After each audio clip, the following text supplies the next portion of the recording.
Hello everyone, very warm welcome to Dronacharya IAS. आज के इस वीडियो के अंदर हम स्टार्ट करने जा रहे हैं हिंदू के कुछ इंपॉर्टेंट आर्टिकल्स का डिस्कशन। तो चलिए स्टार्ट करते हैं। आज हमारे जो फर्स्ट पेज के ऊपर न्यूज आई है again related to Assam coal mine. देखिए, हम काफी दिनों से इस न्यूज को फॉलो अप कर रहे हैं, जहां हमने देखा है कि एक रेड होल माइन है आपके असम के रीजन के अंदर, that is specifically in Dima Hasao hills. ठीक है, जो आपकी इसके अंदर जो रेड होल माइन का कंसेप्ट था वो मैंने आपको कंप्लीटली समझा दिया है कि एक ऐसा एरिया जहां पर आपकी एंट्रेंस जो है वो बहुत कम होती है, बहुत पतली होती है, और फिर उनको कट आउट करके वहां पर पहुंचा जाता है।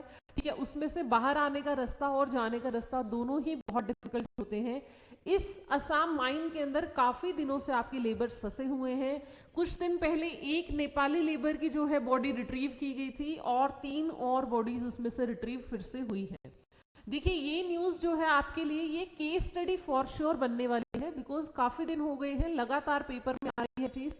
ठीक है, तो आप मान के चलिए कि आपके जीएस पेपर 4 एथिक्स के अंदर ये चीज जो है वो केस स्टडी का रूप ले लेगी फॉर श्योर, और आप खुद से कहीं पर यूज कर सकते हैं ऐसी राइटिंग के अंदर या जीएस राइटिंग के अंदर, जहां आप रेड होल माइनिंग को एक्सप्लेन करते हुए, उसके इम्प्लीकेशंस को एक्सप्लेन करते हुए उसका ड्रॉबैक दिखा सकते हो कि इस तरीके के मेजर इंसिडेंट्स देश में देखने को मिले हैं।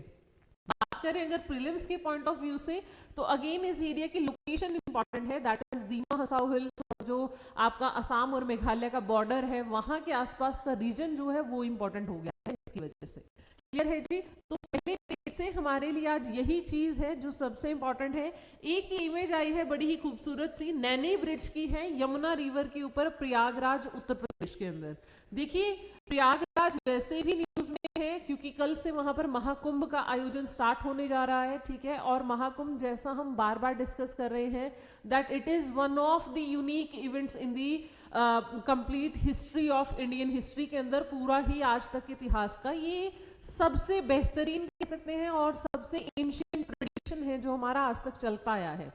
ठीक है, तो वहां से रिलेटेड अगर कुछ भी आ रहा है, चाहे वो एक ब्रिज की ही फोटो क्यों ना हो, वो सिंपली डिपिक्ट करने के लिए ये है कि वहां इस टाइम पे टेम्परेचर जोन कहाँ जा रहा है। समझ रहे हैं? नैनी ब्रिज है, रिवर यमुना है, प्रयागराज की इमेज है, ये चीजें आपके लिए इंपॉर्टेंट है। किसी भी तरीके से कहीं पर भी पूछ लेगा, वो किसी 4 ब्रिज के नाम दे देगा आपको, एंड यही आस्क कि ये कौन सी रिवर के ऊपर है, ये कहाँ पर है, धोला सदिया ब्रिज दे देगा, ये नैनी ब्रिज दे देगा। ठीक है, फिर उसके बाद थोड़े दिन पहले हमने एक और ब्रिज पढ़ा था, that was on Beas river. ठीक है, वो सारी चीजें जो है, तो थोड़ा सा ये इंफॉर्मेशन जो सीधा सीधा आ रही है उसको कहीं पे लिख लीजिए आप, इंपॉर्टेंट रहती है पेपर में। ठीक है जी, चलिए उसके बाद अगर मैं आपके साथ डिस्कशन को आगे स्टार्ट करूं, तो देखिए सबसे पहले डिस्कशन जो हमारी आ रही है that is related to Meghalaya. Meghalaya, देखिए हमें पता है मेघालय की अगर मैं आपको ज्योग्राफी बताऊं तो गारो खासी जयंतिया हिल्स यहाँ की सबसे इंपॉर्टेंट हिल्स है। ठीक है, उसके बाद यहाँ पर आपकी चेरापूंजी जो जगह है, मौसम राम, वो वर्ल्ड की ऐसी जगह है जहां पर सबसे ज्यादा बारिश होते देखी गई है, मानी गई है। ठीक है, और उसी से ही कुछ दूरी पर एक एरिया है आपका, that is Sohra.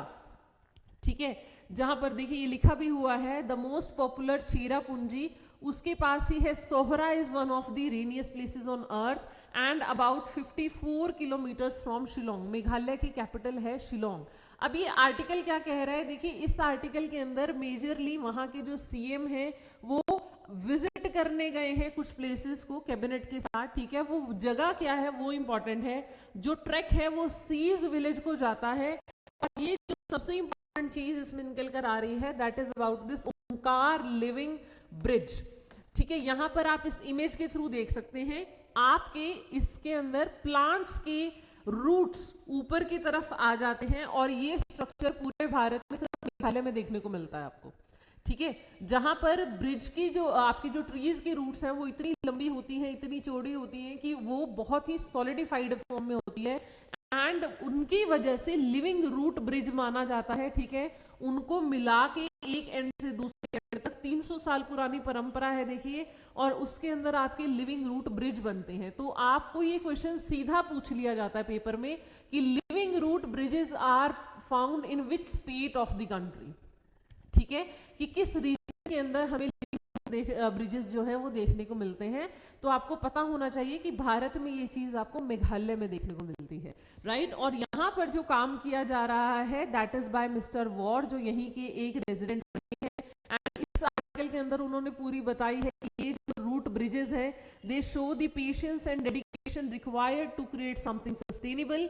It is a testament to the wisdom pass down through generations. देखिए बहुत ही खूबसूरत सी बात है। अगेन किसी नेचुरल ब्यूटी को एक्सप्लेन करते हुए they had emphasised on something more reliable, ठीक है। तो इस तरीके की जो बातें हैं, इस तरीके की जो स्पेशली जो बहुत ही कन्वीनियंट तरीके से चीज़ें लिखी जाती हैं वो आप अपने मेंस में भी कहीं पर भी डाल सकते हो, आप अपने एस्से में डाल सकते हैं इस चीज़ को, आप अपने जीएस के आंसर राइटिंग में डाल सकते हो। These are some beautiful lines that enhance your answer quality. समझ रहे हैं, ठीक है। तो ये आर्टिकल उस पर्सपेक्टिव से पढ़ना है आपको कि ये जानने के लिए लिविंग रूट ब्रिजेस जो है वो कहां पर मिलते हैं, that is in Meghalaya. Alright, चलिए नेक्स्ट न्यूज की तरफ बढ़ते हैं। देखिए आज के पेपर में जो मेन न्यूज हमारी आई है that is from this page. यहाँ पर हमें मिल जाएगा, इस पेज से हमारे पास 4 न्यूज हैं जो बहुत इंपॉर्टेंट है। सबसे पहली जो न्यूज है वो हिंदुस्तान एरोनॉटिक्स लिमिटेड की एक सिविल हेलीकॉप्टर से रिलेटेड है, दैट इज ध्रुव, ठीक है। ये one of the major inductions थे इंडियन उसके अंदर जो है आप कह सकते हैं एयरफोर्स के अंदर HAL के द्वारा। और ये हेलीकॉप्टर ध्रुव जो है ये टाइम एंड अगेन यूज हुआ है अलग अलग ऑपरेशंस के लिए, चाहे फिर वो आपके कहीं पर डिजास्टर मैनेजमेंट से रिलेटेड है, रिलीफ ऑपरेशंस है, कंजर्वेटिव ऑपरेशंस है, किसी भी तरीके से। 2002 के अंदर ये इंडक्ट किया गया था, ठीक है। HAL ने इसको बनाया है। अब हुआ क्या है, जनवरी 5 को एक क्रैश हुआ है, ठीक है। That is indigenous advance helicopter mark 3 जो है उसका क्रैश हुआ है पोरबंदर में लास्ट वीक।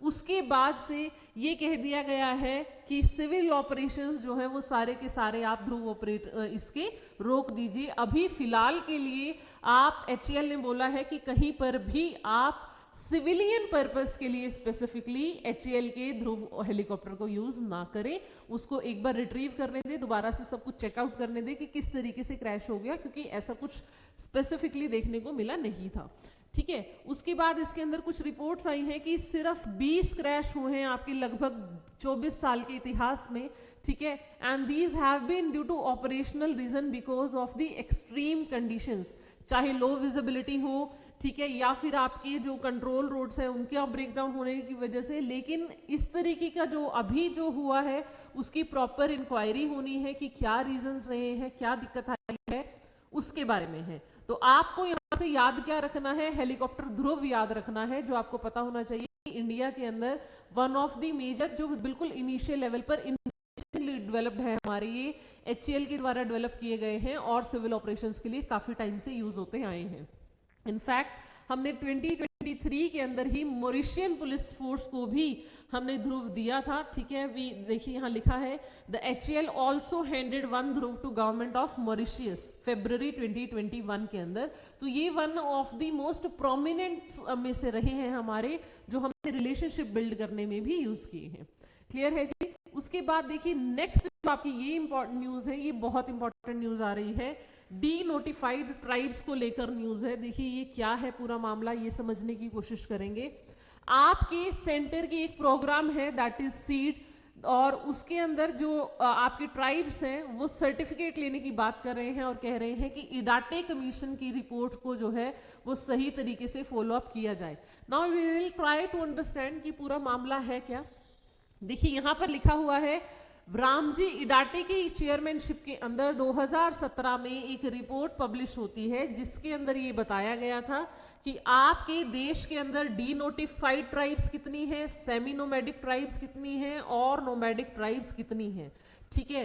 इनकी जो पॉपुलेशन है वो मेजरली यूपी, हरियाणा और गुजरात में ज्यादा पाई जा रही है, ठीक है। एंड पूरे के पूरे सेंसस के हिसाब से इडाटे कमीशन ने कुछ रिकमेंडेशंस दी थी, जिसके अंदर उन्होंने सबसे पहले ये कहा था कि आप इन्हें फाइनल क्लासिफिकेशन दे दें उनके काउंटिंग के हिसाब से। दैट इज वाई 2021 के सेंसस के अंदर ये बोला गया था कि कास्ट बेस्ड सेंसस हो, ताकि ये जो ट्राइब्स हैं, ताकि ये जो आपकी डी नोटिफाइड ट्राइब्स हैं वो आप क्या कर सके, आप उनको इजीली नंबरेट कर सके, और फिर जब आप उन्हें एक बार नंबरेट कर लेंगे तो आप उन्हें सब कोटास दे सकते हैं पब्लिक एजुकेशन और एम्प्लॉयमेंट में under the category of schedule caste, schedule tribe और OBC, whichever suits fine. तो आपके लिए इंपॉर्टेंट क्या आ जाता है जी, इडाटी कमीशन किस चीज के लिए है, आपको ये इंपॉर्टेंट है, सीधा आ जाएगा यूपीएससी के पेपर में। ठीक है, प्रीलिम्स में यूपीएससी में ये क्वेश्चन सीधा आ सकता है कि Idate commission was in news, it is related to which of the following. ठीक है, आपको पता होना चाहिए that it is related to the notified tribes, उसके बारे में ये पूरा का पूरा आर्टिकल है। यहां से आपको जो चीजें अपने लिए इंपॉर्टेंट लिखनी है, देखिए डी नोटिफाइड ट्राइब्स आपके ब्रिटिश कॉलोनियल टाइम से हैं, जिनको डी नोटिफाई कर दिया गया था कि ये नॉन एग्जिस्टिंग है। पहले इनको क्रिमिनल का दर्जा दिया जाता था, फिर जब भारत आजाद हुआ तो इन्हें डी नोटिफाइड ट्राइब की कैटेगरी में रखा गया है। प्रॉपर डाटा नहीं है हमारे पास कि किस तरीके से इनको किस तरीके से रखना है, क्या इनके पास रिजर्वेशन क्राइटेरिया, वो सारी चीजें नहीं है, इसीलिए ये कमीशन बनाया गया था और उसी की रिकमेंडेशंस को लागू करने की बात की जा रही है। क्योंकि जो प्रोग्राम है आपका seed, that is the scheme for the economic empowerment of DNT SNT communities, ये सही से लॉन्च नहीं हुई है। मतलब लॉन्च होने के बाद इस स्कीम ने जो असिस्टेंस प्रोवाइड करानी थी एजुकेशन के अंदर, आपके हेल्थ केयर के अंदर, वो सारे बेनिफिट्स अभी इन ट्राइब्स को सही से नहीं मिले हैं क्योंकि डाटा सही से रिट्रीव नहीं हुआ है। तो this article is very much important for you guys, ये आपको बहुत ही ध्यान से पढ़ना है और इडाटे कमीशन के बारे में आपको डिटेल्स जो है थोड़ी सी देख लेनी है। उसके बाद देखिए चलते हैं नेक्स्ट। अभी हमने पिछले ही देखिए लास्ट दिसंबर के अंदर ही हमने एक न्यूज़ कवर की थी जहां पर एक फ्रांस के साथ इंडिया ने आप कह सकते हैं साइन किया था कि इंडिया के अंदर जो वन ऑफ द म्यूजियम्स बन रहा है जिसको कहा जा रहा है दैट इज योर युग युगीन भारत म्यूजियम बनाया जा रहा है, नॉर्थ ब्लॉक और साउथ ब्लॉक को ऐड करके। मतलब जो आपकी पुरानी पार्लियामेंट की बिल्डिंग है बेसिकली उसके ब्लॉक्स को ऐड करने के बाद जो है एक नया म्यूजियम ऑल टुगेदर बन रहा है, क्योंकि सेंट्रल विस्टा प्रोजेक्ट के अंडर ये सब कुछ वहां से हटा दिया गया है, उनके लिए नई बिल्डिंग्स बन गई हैं। ठीक है जी, और अब ये चीज हो रही है कि वहां पर जहां पहली बिल्डिंग्स थी वहां पर अब ऑल टुगेदर एक नया म्यूजियम बन के तैयार हो रहा है, दैट इज युग युगीन भारत के नाम से। और इसको डेवलपमेंट करने के लिए जिस देश के साथ इंडिया ने आप कह सकते हैं जो है कॉन्ट्रैक्ट किया है दैट इज योर फ्रांस। तो एक एग्रीमेंट साइन हुआ था दिसंबर के अंदर, उसी की डेवलपमेंट के बारे में बात है कि वहां पर जो आर्टिफैक्ट्स रखे जाएंगे वो क्रोनोलॉजिकल ऑर्डर में और थीमेटिक ऑर्डर में रखे जाएंगे कि एंशिएंट काल से लेके अभी तक की किस तरीके से चीजें हुई हैं। उसी से रिलेटेड दैट इज देखिए यहाँ पर कहा गया है कि क्रोनोलॉजिकल अरेंजमेंट जो है उसमें 50 सेक्शन होने वाले हैं, each with 5 to 6 rooms and 250 galleries के आसपास गैलरीज होने वाली हैं, जिसमें डिस्प्ले में हर तरीके का सब्जेक्ट, आर्किटेक्चर, लिटरेचर सब कुछ डिस्कस होने वाला है। ठीक है जी, ये सारी बातें हैं। और उसके अंदर ये भी बात की गई है कि लगभग 2 लाख के आसपास आपके आर्टिफैक्ट्स हैं जो इस बिल्डिंग के अंदर यूज होंगे, because this museum will be one of its kind. और इसीलिए हमने फ्रांस के साथ एग्रीमेंट किया है क्योंकि वहां पर बहुत बड़े बड़े ग्रांड प्रोजेक्ट्स देखे गए हैं, जैसे लेवर है, द ग्रैंड पैलेस है, द होटल डेला मैरीन है, जो वर्ल्ड रिनाउंड फेमस म्यूजियम्स हैं आपके वो फ्रांस में ही देखे जाते हैं। इसीलिए हम उनकी कॉपरेशन के साथ हमारे यहाँ one of the major museum बनाने वाले हैं, क्योंकि उस बिल्डिंग को हम एज सच नहीं छोड़ने वाले हैं। वी वांट इट कि आने वाले जनरेशन्स तक उसके अंदर सब कुछ रिस्टोर होके रखा जा सके।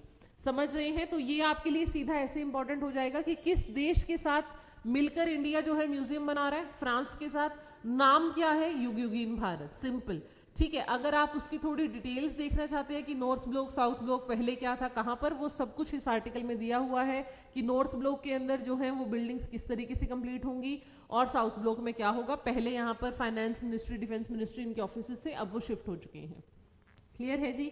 उसके बाद देखिए एक रिपोर्ट आई है, कोलकाता जो है वो global list of slowest traffic में 2nd पे आया है और बेंगलुरु आया है 3rd पे। ठीक है जी, ये एक आपके सामने एक स्टडी आई है, जो स्टडी आपकी आई है that is from a location tech, Netherland के अंदर बेस्ड है ये location technology firm which is known as Tom. और इनके हिसाब से पूरे के पूरे रिपोर्ट के अंदर जो ड्राइवर्स इन द सिटी हैं वो 34 मिनट और 33 सेकंड लेते हैं 10 किलोमीटर जाने के लिए, ठीक है। कोलकाता की बात हो रही है कि दुनिया के अंदर जो सबसे स्लोएस्ट ट्रैफिक सेकंड नंबर पे देखी गई है that is in Kolkata. India की 3 सिटीज जो है टॉप 5 में है, फिर बेंगलुरु है, देन उसके बाद है आपकी पुणे, ठीक है। तो सबसे पहले आपकी है कोलकाता है, then second is your Bengaluru, third is your Pune.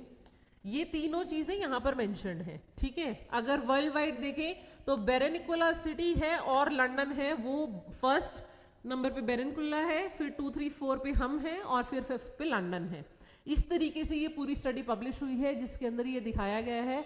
Now इस सिटी को, इस रिपोर्ट को, इस स्टैट को आप अपने एग्जाम में कहीं पर भी यूज कर सकते हैं। इट इज़ वेरी इंपॉर्टेंट कि आप अपनी इंफ्रास्ट्रक्चर डेवलपमेंट से रिलेटेड, ट्रांसपोर्ट मैनेजमेंट से रिलेटेड चीज़ें कहीं पर भी यूज कर सकते हैं इसको, ठीक है जी। समझ में आ गया। तो ये आर्टिकल, ये चारों आर्टिकल आज इस पेज से आपके लिए इंपॉर्टेंट है, ये आपके लिए बहुत समझने लायक बात थी।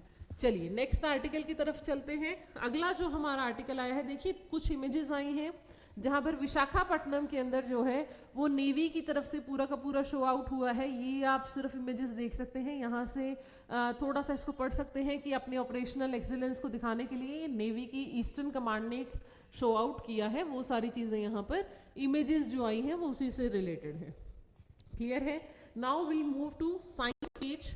देखिए यहाँ पर क्या चीज़ें हैं इंपॉर्टेंट आपके लिए। सबसे पहला तो ये कि प्लास्टिक साइजर्स को डिग्रेड करने के लिए एंजाइम्स देखे गए हैं, ठीक है। सॉयल बैक्टीरिया एंजाइम्स, यहाँ पर बात की जा रही है। ये IIT रुड़की ने ये एंजाइम्स जो है वो आपके लिए, बस ये इमेज के अंदर जो चीज़ें दी हुई हैं वही इंपॉर्टेंट है। The esterase enzyme is produced in large scale by cloning the enzyme genes into E coli bacteria, ठीक है। इन्होंने पाया है कि जो एस्टरेजाइम एंजाइम है वो सॉयल बैक्टीरिया सल्फोबैसिलस, ये चीज यहाँ पर सल्फोबैसिलस एसिडोफिलस को ब्रेक डाउन कर देता है और आपके जो प्लास्टिसाइजर्स हैं उनको भी ब्रेक डाउन कर देता है। तो बेसिकली सिंपल सी बात है कि एंजाइम के थ्रू आप प्लास्टिसाइजर्स को क्या कर रहे हो, ब्रेक डाउन कर रहे हो। आपको एंजाइम का नाम याद रखना है और किस इंस्टीट्यूशन ने किया है वो याद रखना है। पूरी प्रोसेस ना यूपीएससी ने कभी पूछी है ना यूपीएससी पूछेगा। इस तरीके से चांसेस जो हैं वो बहुत कम रहते हैं पेपर में आने के, बिकॉज इतना डिटेल में जाके साइंस एंड टेक में यूपीएससी ने कभी कोई क्वेश्चन पूछा नहीं है। यस, रिसेंट डेवलपमेंट से रिलेटेड क्वेश्चन फॉर श्योर हमेशा पूछता है यूपीएससी, जो मैंने आपको अभी बताया है। नाउ सी यहाँ पर जो चीज है, ओल्डेस्ट नोन डायनासोर जो है वो नॉर्दर्न हेमिस्फीयर में पाया गया है। देखिए डायनासोर्स हमेशा से पता है कि पेंजिया जो गोंडवाना लैंड के अंदर था, ठीक है, before the northern half named. Now see आपको पता है जो आपकी कॉन्टिनेंटल ड्रिफ्ट थ्योरी है उसके हिसाब से बीच में एक एरिया था which is known as Pangaea और उसके पास जितना भी आपका वाटर एरिया था that was known as Panthalassa. फिर ऐसा माना जाता है कि ड्रिफ्टिंग फोर्सेस हुए जिसकी वजह से आपकी जो ऑर्गेनाइजेशन है वो नॉर्दर्न पार्ट जो है वो लोरेंशिया बन गया था, ठीक है, और नीचे आपका गोंडवाना लैंड बन गया था, ठीक है। वहां पर से अब आपके क्या हुए हैं, फॉसिल्स डिस्कवर हुए हैं डायनासोर के, जो प्रेजेंट डे में वायोमिंग के अंदर है, ठीक है। और इसका जो नाम है दैट इज योर अहयतम बेहनडुविची। इतना इंपॉर्टेंट ये नहीं है, आपको ये याद नहीं रखना है, बस इतना याद रखना है कि ये लोरेशियन डायनासोर है, मतलब ये जो डायनासोर है ये आपको नॉर्दर्न हेमिस्फीयर में मिला है, ठीक है। तो यहाँ से सिंप्लीफाई हो रहा है कि जो अराउंड 230 मिलियन ईयर्स ओल्ड है और जो ओल्डेस्ट मतलब अभी तक हमने फॉसिल रिट्रीव किया है वो आपका नॉर्दर्न हेमिस्फीयर से है, आप कह सकते हैं लोरेशिया से है। तो आप यहाँ से अपनी continental drift theory, sea floor spreading, वो सारा एक बार देख लो, क्योंकि ज्योग्राफी की नोटबुक उठ गई है तो डेफिनेटली वहाँ से वो रिवाइज हो जाएगा, ठीक है जी। चलिए उसके बाद हम नेक्स्ट चलते हैं हमारी अगली न्यूज़ के ऊपर। देखिए आज FAQ के अंदर भी जो हमारी न्यूज़ आई है वो भी बहुत इंपॉर्टेंट है, that is related to Meta, ठीक है। नाउ सी मेटा जो है अपने शट डाउन कर रहा है फैक्ट चेकर्स को। ये पूरा समझने की कोशिश करते हैं कि क्या है मेटा। आपको पता है कि पूरा का पूरा जितना आपका सोशल मीडिया प्लेटफॉर्म्स है, चाहे इंस्टा, फेसबुक, व्हाट्सएप, ये सब के सब आपके मेटा के अंदर आते हैं, ठीक है। दे आर, ये एक ही कंपनी के द्वारा रूल किए जा रहे हैं। नाउ अब ये लोग अपने फैक्ट चेकर्स को नीचे लेके जा रहे हैं। ऐसा क्यों? देखिए पहले समझेंगे कि है क्या फैक्ट चेकिंग। 2016 के अंदर जब यूएसए के अंदर इलेक्शंस हुए तो बहुत सारे ऐसे अनुमान लगाए गए कि सोशल मीडिया के ऊपर जानबूझकर लोगों के सामने इस तरीके की न्यूज़ आ रही थी कि उनका माइंड जो है वो एक ही तरफ डाइवर्ट हो जाए, ठीक है। तो उस चीज़ को कंट्रोल करने के लिए, ये देखने के लिए कि ज़्यादा कोई ऑब्लीग न्यूज़ नहीं आ रही है या कोई बहुत ही ज़्यादा एजेंडा ड्रिवन न्यूज़ नहीं फैल रही है, उस चीज़ को चेकआउट करने के लिए आपकी जो कंपनीज हैं उन्होंने क्या लगाए थे, फैक्ट चेकर्स। ये देखिए दिस थिंग यहाँ पर लिखा हुआ है, जो फैक्ट चेकर्स हैं they play a vital role in finding false and misleading content, क्योंकि सोशल मीडिया के ऊपर कोई भी ऐसा कंटेंट तो नहीं जा रहा है जो फॉल्स है, जो नकली है, जो झूठा है या मिसलीडिंग है, ठीक है। उस चीज को कंट्रोल करने के लिए फैक्ट चेकर्स लगाए थे। अब धीरे धीरे ये चीज समझ में आ रही है। मोर ओवर कोविड-19 के टाइम पे बहुत कुछ ऐसा फ्लड आउट हो गया था मार्केट में, क्योंकि सब लोग घर पे बैठे थे, तो बहुत कुछ आपके हर कोई सोशल मीडिया के थ्रू ही कांटेक्ट में था, ठीक है। तो ऐसे में बहुत कुछ ऐसा आया जो आप कह सकते हैं कि कंट्रोलेबल नहीं था, ठीक है। काफ़ी चीज़ें मिस इन्फॉर्मेशन उस टाइम पे किसी भी तरीके की हानिकारक साबित हो सकती थी। तो उस चीज़ को कंट्रोल करने के लिए ही मेटा ऐप्स ने रेट कंटेंटेड जो है उसको रख दिया था।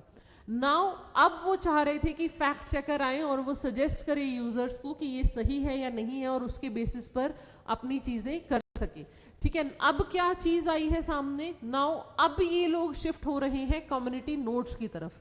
देखिए यहाँ पर Meta will be moving towards an x platform style content moderation which is community notes. इसके अंदर क्या होगा कि कम्युनिटी खुद डिसाइड करेगी कि सही है या नहीं है, ठीक है। मतलब जो कम्युनिटी आपकी मेटा प्लेटफॉर्म को यूज कर रही है वही ये चीज समझाएगी कि जो भी कंटेंट आ रहा है, आपकी इंफॉर्मेशन आ रही है, इज इट एप्रोप्रिएट और नॉट, वो चीज दिखाई जा रही है, ठीक है।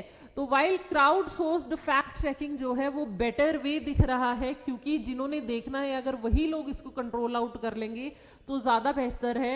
हो सकता है स्लो हो, फॉल्स हो, हेटफुल हो, लेकिन इसके जरिए जो है चीजें ज्यादा बेहतर होने के अनुमान लगाए जा रहे हैं, ठीक है। क्यों ऐसा करना पड़ा है इन लोगों को, क्योंकि जो ये फैक्ट चेकर्स हैं इनके बारे में देखिए कहां पर आया, ये जो स्टेट ऑफ फैक्ट चेकर्स हैं ये मेटा का थर्ड पार्टी प्रोग्राम बन गया। मतलब ये कुछ ऐसे एनोनिमस लोग थे जो अपने आप में ही कहीं ना कहीं से ड्रिवन हो जा रहे थे, ठीक है, खुद से ही कहीं से भी मैनिपुलेट हो जा रहे थे, और उस चीज के चलते ये पूरा का पूरा एंटी लॉबिंग सर्कस बन गया। समझ पा रहे हैं? तो एक ऐसी पार्टी को हायर कर लिया जो अपने आप में बिकी हुई है, आप इसको ऐसे भी मान सकते हो, ठीक है जी। तो ये सारी चीजें इस चीज से रिलेटेड है। अब यहाँ से आपके लिए इंपॉर्टेंट क्या है, वही अगेन डिजिटल मार्केटिंग साइंस से रिलेटेड चीजें हैं ये।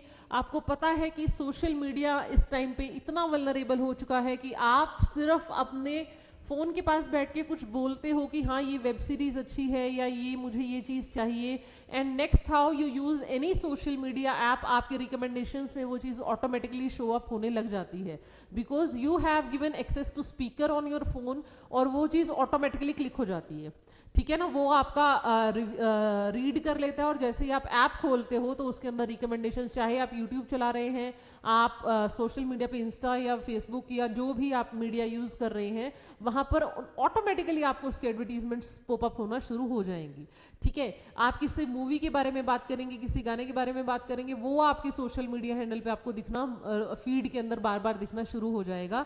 This is how social media is working. And more over AI generating image editing जो है वो बहुत बार देखा जा चुका है कि बहुत बड़े बड़े सेलिब्रिटीज की भी जो है पोर्न वीडियो सामने आ गई हैं जो एडिटेड इमेजेस हैं। क्लियर है? तो बिकॉज आज के टाइम के अंदर सोशल मीडिया बहुत दिक्कत दे रहा है, उसी चीज से रिलेटेड ये पूरा का पूरा आर्टिकल है, और इसको आप उसी एम्बिट में पढ़ेंगे। नेक्स्ट देखिए, लिथियम बैटरीज के बारे में बात हो रही है, ऑन फ्लाइट आर डेंजरस। यहाँ पर जो आर्टिकल है वो स्टार्ट हो रहा है इंटरनेशनल सिविल ऑर्गेनाइजेशन से रिलेटेड, कि सेकेंड वर्ल्ड वॉर के बाद यूनाइटेड नेशन ने एक ऑर्गेनाइजेशन बनाई थी, दैट इज ICAO, ठीक है। उसके बाद उन लोगों ने पायलट्स के साथ इंटरेक्शन शुरू की, सिविल एविएशन वालों ने, और एक ऑर्गेनाइजेशन सामने आई, that is international federation of airline pilots association. इसके अंदर आपके पायलट्स भी इन्वॉल्व होते हैं जो अपने फ्लाइट के एक्सपीरियंस के हिसाब से ये चीज़ डिस्कवर करते हैं कि सिविल एविएशन के रूल्स में किस तरीके से मॉड्यूलेशन होना चाहिए या नहीं होना चाहिए, किस तरीके से गैजेट्स कहाँ पर क्या होना चाहिए। बिकॉज पायलट को ज़्यादा करीबी से पता होता है कि किसी फ्लाइट की उसके दौरान क्या चीज़ थी जो दिक्कत में आ गई थी। ये आर्टिकल किसके बारे में है? ये आर्टिकल है आपका लिथियम आयन बैटरीज के बारे में, ठीक है। क्योंकि ये पाया गया है कि जो किट्स अवेलेबल हैं एयरक्राफ्ट्स के ऊपर वो लिथियम आयन बैटरीज के द्वारा लगी हुई आग को कंट्रोल नहीं कर पा रही हैं। अब ये पूरा कंसेप्ट कहाँ से निकल कर आया है? अगेन पहले क्या हो रहा था कि fossil fuel based, coal based जो है आपकी बर्निंग वगैरह चल रही थी और उसके हिसाब से ही आपकी गाड़ियाँ या जितने भी आपकी ट्रांसपोर्टेशन है वो चल रहा था। लेकिन जैसे जैसे फॉसिल फ्यूल की बर्निंग की वजह से क्लाइमेट चेंज होने लगा तो लोग जो है वो शिफ्ट ऑफ एनर्जी ट्रांजिशन की तरफ हुए, जिसमें इलेक्ट्रिक व्हीकल सबसे बड़ा क्या बन के आया, एक तरीके से आप कह सकते हैं एडवांसमेंट बन के आई। लेकिन इलेक्ट्रिक व्हीकल्स के अंदर जो यूज़ की जाती है that is your lithium ion battery, ठीक है। क्योंकि ये फ्लेक्सिबल है, मेलिएबल है, तो किसी भी फॉर्म में कितनी छोटा बड़ा जैसे मर्जी आप इनको लगा लो, लॉन्ग टर्म यूज़ में यूज़ हो सकती हैं। इसलिए सबसे ज़्यादा यूज़ में यही आई और इसी की वजह से इनको एयरक्राफ्ट में भी यूज़ करने लग गए। लेकिन प्रॉब्लम वहाँ आई जब वहाँ पर आपके फायर के इंसिडेंट्स को देखा गया और उसके अंदर आपके जितने भी मैकेनिज्म है, मतलब जो इनके द्वारा इन बैटरीज के अंदर खुद में शॉर्ट सर्किट होता रहता है, जिसकी वजह से फायर जो है वो एक्सक्लेट होती रहती है अगर आप फायर एक्सटिंग्विशर मटेरियल यूज़ कर भी रहे हैं तब भी, ठीक है।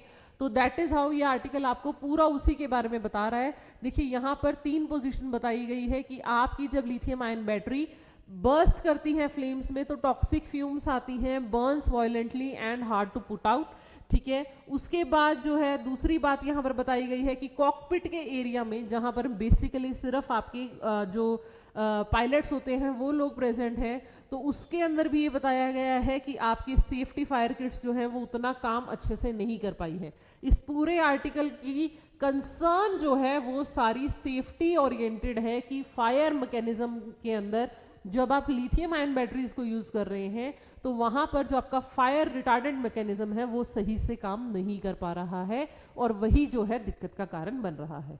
समझ में आ गया, ठीक है। तो ये पूरा आर्टिकल आपका उसी चीज के बारे में है and it is very important. दोनों ही आर्टिकल आज आपके लिए बहुत इंपॉर्टेंट है। Last from today's discussion is from this page, world page से देखिए।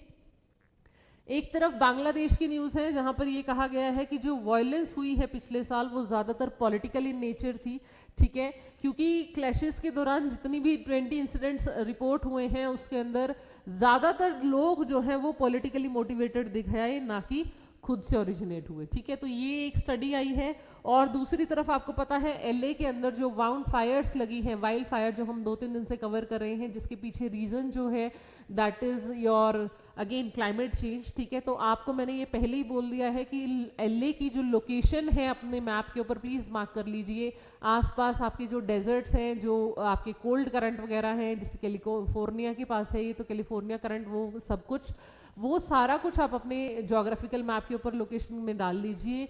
फॉरेस्ट फायर से रिलेटेड आप किस तरीके से चीज़ें, इसके अंदर जो इंसिडेंट आया है दैट इज़ बिकॉज रेनफॉल नहीं हो रही है तो रुकना बड़ा मुश्किल हो गया। अब ये बहुत हाई स्पीड के साथ हो रही हैं चीज़ें, तो वहाँ पर ये सारा मॉड्यूलेट हो गया है।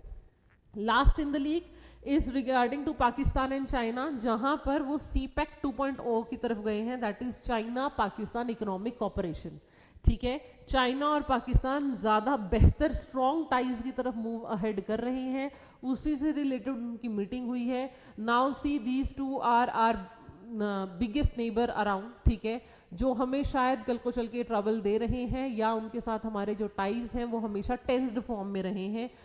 मतलब you can not just expect out कि everything will be fine and everything will be normalised, ठीक है। तो उस तरीके से इन दोनों ही देशों का आपस में इतना स्ट्रेंथफुल रिलेशन होना नेचुरली इंडिया के लिए जो है थोड़ा सा टेंस फॉर्म में चला जाता है। क्लियर है? So that's all from today's discussion. I hope you like the video, alright, and thank you very much for watching the videos and thank you.